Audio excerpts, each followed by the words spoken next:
नमस्ते मित्रों, मैं हूँ वैद्य जनिशा। आप सबका हमारी YouTube चैनल पे स्वागत है। आज का हमारा विषय है वसंत ऋतुचर्या।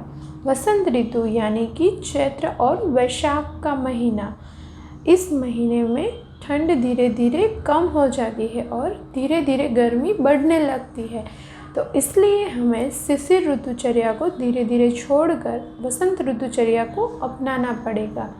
तो हम देखते हैं कि हमारी सेहत को बनाए रखने के लिए वसंत ऋतु में हमें क्या क्या सावधानी रखनी है।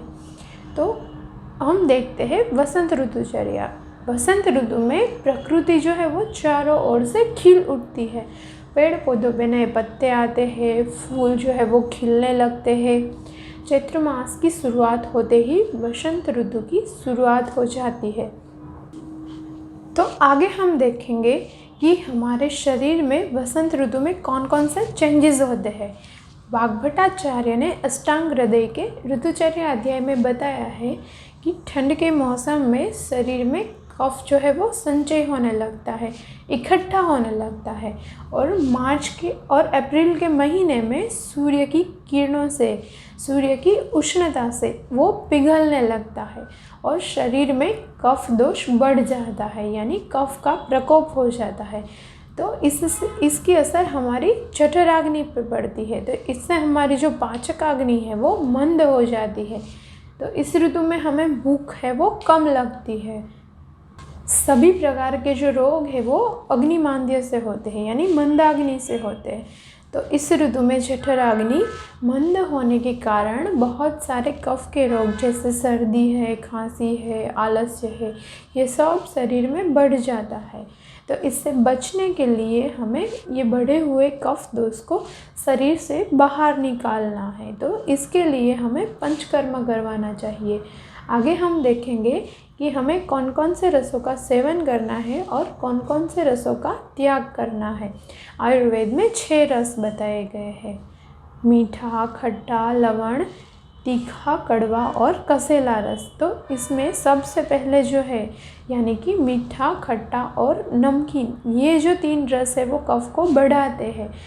तो इसलिए इस रसों का सेवन हमें कम से कम मात्रा में करना है ताकि बढ़ा हुआ जो कफ है वो और कोई रोग को उत्पन्न ना करे। तो इसलिए हमें गुड़ से बने पदार्थ, आइसक्रीम है, मिठाई है, इमली है, खट्टे अचार है, नमक है, इन सब चीज़ों का कम से कम मात्रा में उपयोग करना है। बाकी बचे जो रस है यानी कि तीखा, कड़वा और कसेला रस, तो ये जो सब रस है वो कफ का शमन करते हैं। तो मार्च और अप्रैल के महीने में हमें इस रसों का ज़्यादा सेवन करना चाहिए। तो इसके लिए हम अदरक या लहसुन की चटनी है, इसके अलावा हम बैंगन, करेला, मेथी, इन सब सब्जियों का और हल्दी है, हरड़ है, इन सब चीज़ों का ज़्यादा उपयोग कर सकते हैं और हम कफ का शमन करके बहुत सारे कफ के रोग और त्वचा के रोगों से बच सकते हैं।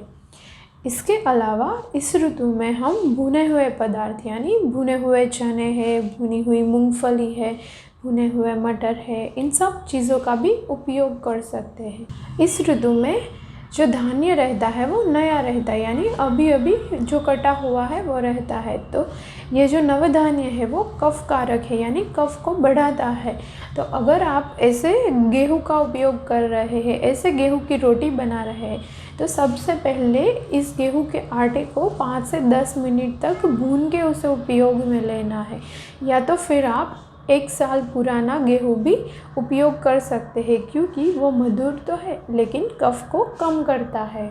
वसंत ऋतु में हम मसाले में हींग है, अजवाइन है, सौंठ है, जीरा है, इन सब चीज़ों का उपयोग कर सकते हैं। वसंत ऋतु में विशेष रूप से शहद का उपयोग करने के बारे में बताया गया है, क्योंकि जो शहद है वो बढ़े हुए कफ को कम करता है। तो इसके लिए हमें शहद से मिश्रित जल यानी शहद मिला हुआ पानी यूज़ कर सकते हैं। तो इसके लिए सबसे पहले हमें पानी को उबाल लेना है। बाद में जब वो ठंडा हो जाता है तब 1 गिलास पानी में 1 चम्मच या तो फिर आधा चम्मच शहद का आप यूज़ कर सकते हैं। यहाँ पे ध्यान रखना है कि शहद का उपयोग गर्म पानी के साथ या तो फिर शहद को गर्म करके कभी भी यूज़ नहीं करना है, क्योंकि आयुर्वेद के अनुसार शहद को गर्म करने से वो विष बन जाता है, यानी कि उसके जो औषधीय गुण है वो नष्ट हो जाते हैं। इसके अलावा वसंत ऋतु में शुंठी सिद्ध जल यानी कि सौंठ मिला हुआ पानी आप उपयोग कर सकते हैं। तो इसके लिए 1 लीटर पानी में आप 1 चम्मच सौंठ डाल के आधा लीटर होने तक उबाल सकते हैं और बाद में इस पानी का उपयोग आपको करना है। वसंत ऋतु में शरीर में कफ का प्रमाण बढ़ा हुआ रहता है, तो इसके लिए हमें व्यायाम करना है, योगासन करना है, इसके अलावा उद्वर्तन करना है, क्योंकि उद्वर्तन के बारे में हमने देखा कि उद्वर्तनम कफहरम मेदसः प्रविलायनम स्थिरीकरणम अंगानाम त्वक प्रसाद करम परम। व्यायाम करने के बाद जौ या तो फिर चने के आटे से उद्वर्तन करना है, क्योंकि उद्वर्तन करने से जो कफ है वो कम होता है, मेद धातु भी कम होती है, मोटापा कम होता है, जो शरीर है वो मजबूत बनता है। इसके अलावा जो त्वचा है वो सौंदर्यवान बनती है, तो इसके लिए हमें उद्वर्तन का भी प्रयोग करना चाहिए।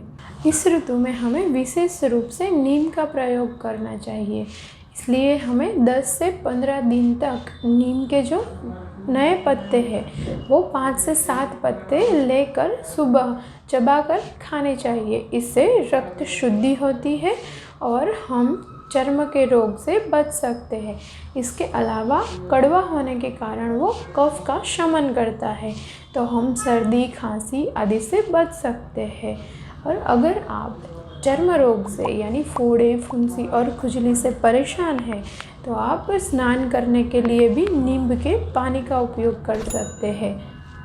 हमें किन किन चीज़ों से दूर रहना है, तो इस ऋतु में हमें दिन में सोना नहीं है, अधिक देर से पचने वाला आहार नहीं लेना है, शीतल पदार्थ नहीं लेने हैं, घी तेल से बने हुए पदार्थ नहीं लेने हैं, और इसके अलावा मीठा खट्टा और नमक ये सब चीज़ें हमें कम लेनी है। ये जो बढ़ा हुआ कफ है वो शरीर से बाहर निकालने के लिए हमें कौन सा पंचकर्म करवाना है, तो वसंत ऋतु में हमें बढ़े हुए कफ को निकालने के लिए वमन कर्म करवाना है। इसके अलावा रुक्ष नस्य करके भी हम कफ को बाहर निकाल सकते हैं। पंचकर्म करवाने के लिए आप अपने नज़दीकी आयुर्वेदिक सेंटर का संपर्क करें।